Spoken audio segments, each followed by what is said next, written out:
বর্তমানে আমি রয়েছি শিয়ালদা চত্বরে। শিয়ালদা রাতের ভিউটা দুর্ধর্ষ লাগে। যাই হোক, শিয়ালদার বাইরে এই মুহূর্তে ঢাকের মেলা বসেছে।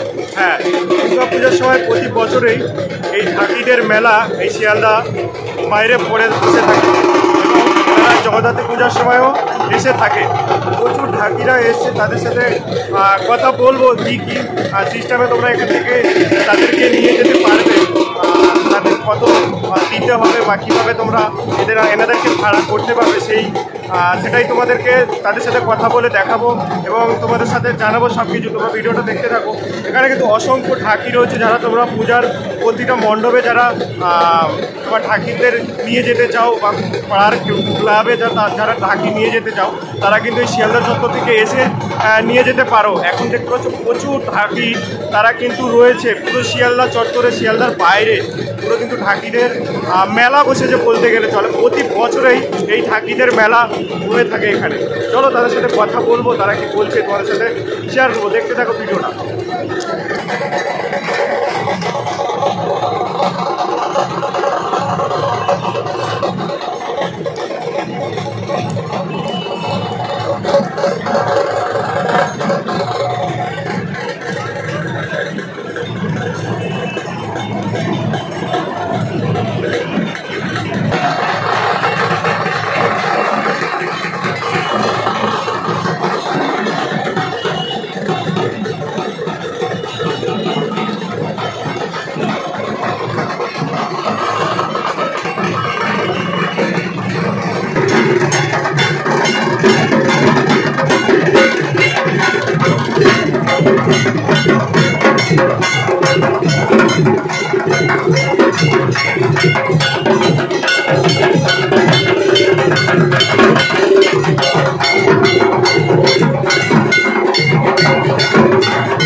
পেয়ে গেছি, তাদের কি সিস্টেম আছে বা কোথা থেকে এসে সেগুলো আগে জিজ্ঞাসা করবো।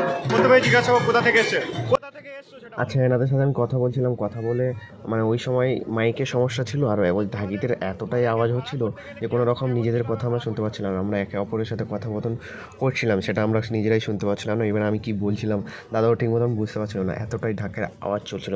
যাই হোক, ওনাদের সাথে কথা বললাম, জিজ্ঞাসা করলাম কোথায় বাড়ি, কী বৃত্তান্ত রয়েছে। ওনাদের জিজ্ঞাসা করলাম, ওনার বাড়ি জিজ্ঞাসা করলাম। উনি বললো গোড়াঘাটা কি একটা জায়গার নাম বললো, এরকম একটা জায়গার নাম বললো। তো আমি জিজ্ঞাসা করলাম যে কতদিনে এসছে। ওনারা বললো এই একদিন হলো সবেমাত্র এসছে এবং এরা একাদশী পর্যন্ত থাকবে।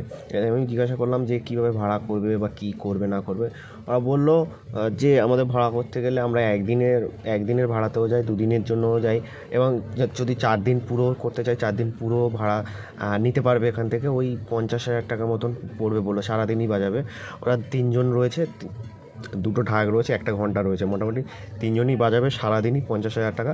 এবং তোমরা যদি ওখানে কথা বলে নিয়ে বাজিয়ে দেখে নিতে পারো কেমন কি বাজাচ্ছে না বাজাচ্ছে, সেটাও তোমরা দেখে নিতে পারো। এবং কম বেশি একটু আধটু হতে পারে, সেটা কিন্তু তোমাদের নিজেদের মধ্যে মানে ঠিক করে নিতে হবে যে কত কি দেবে না দেবে।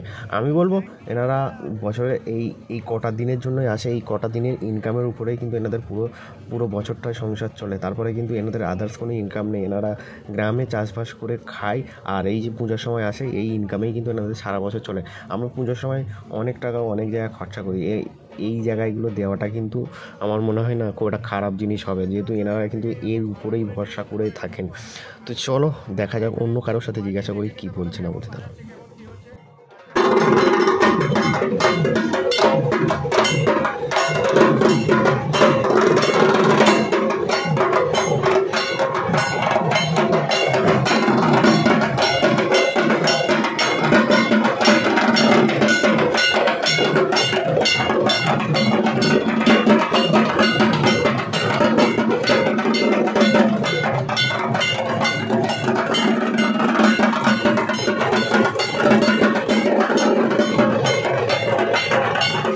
আচ্ছা, হয়তো একটু সাউন্ডের প্রবলেম হতে পারে, কারণ প্রচণ্ড মানে ঢাকিরা সবাই ঢাক বাজাচ্ছে, তাই হয়তো সাউন্ড ক্লিয়ারভাবে নাও আসতে পারে।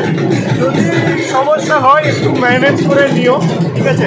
আগে যে মাইকে আমি ইন্টারভিউটা নিয়েছিলাম, যে মাইকটা কোনো রকম সমস্যা হলো, আর জানি না সাউন্ডটা তোমরা ঠিকভাবে পেলে কিনা। তা তোমরা শিয়ালদায় আসলে কিন্তু এইভাবে প্রচণ্ড অনেক ঢাকি পেয়ে যাবে, যেখান থেকে তোমরা ঢাক ভাড়ায় নিতে পারবে, ঠিক আছে। তো মানে কোনো রকম আমি নিজেই শুনতে পাচ্ছি না কারোর কথা, তো ভীষণ সমস্যা, ঠিক আছে। তাও কথা বলার চেষ্টা করছি দু একজনের সাথে, কি বলে তারা দেখছি। আচ্ছা, এই যে দেখো এখানে আমি নিজেই কথা বলছি, সেই ভয়েসটুকুও আসেনি, মানে এতটাই ঢাকের আওয়াজ হচ্ছিল, মাইকটা একটু সমস্যা হয়েছিল ওই সময়। তো আমি এখানে বলছিলাম যে তোমরা কিভাবে আসবে এখানে, বা শিয়ালদায় কীভাবে আসবে না আসবে সেসব বলেছিলাম। তো তোমরা জানোই শিয়ালদা কীভাবে আসতে হয়। এনারা বলছিলাম যে এনারা শিয়ালদায় এই 4-5 দিন থাকে, সেখানে প্রতিনিয়ত থাকে, পুরোই খোলা ছাদের উপরে সারাদিনই বাইরে থাকে, ঝড় বৃষ্টি যাই হোক না কেন এনাদেরকে বাইরে থাকতে হয়, এনাদের কোনো আশ্রয় নেই, এখানে খাওয়া দাওয়া থাকে, এনারা 4 দিনই কিন্তু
জিজ্ঞাসা করো। আচ্ছা, তারপর এই কাকুটার সাথে কথা বললাম, এই কাকুটা তো মানে এতটাই মানে নিরীহ মানে আমি বলতে চাইছি এতটাই সাদাসিধা যে আমি কি বলছি না বলছি সব কিছু বুঝতে পারছে না। তারপর ক্যামেরা ধরেছি যে না, নার্ভাস হয়ে যাচ্ছে, বলতে পারছে না।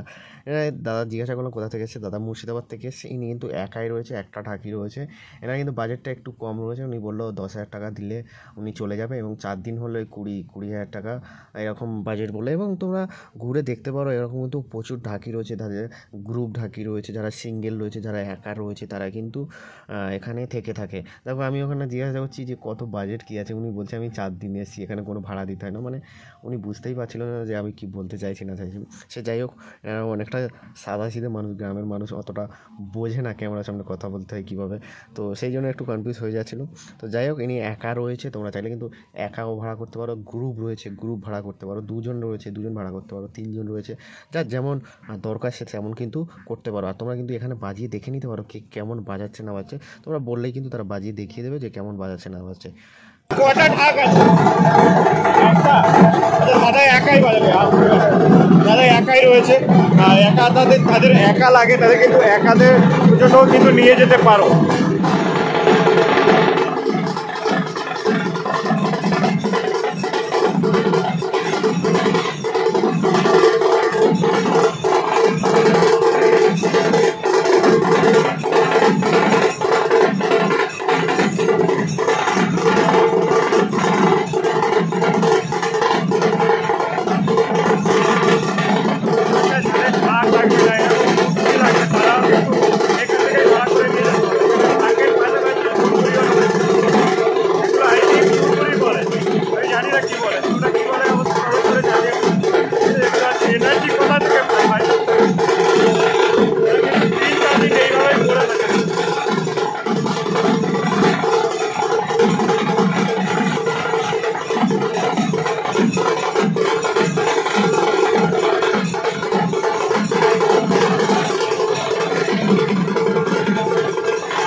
ঘরেতে আসিল মাগো দুর্গতি নাশিনী, ঘরেতে আসিল মাগো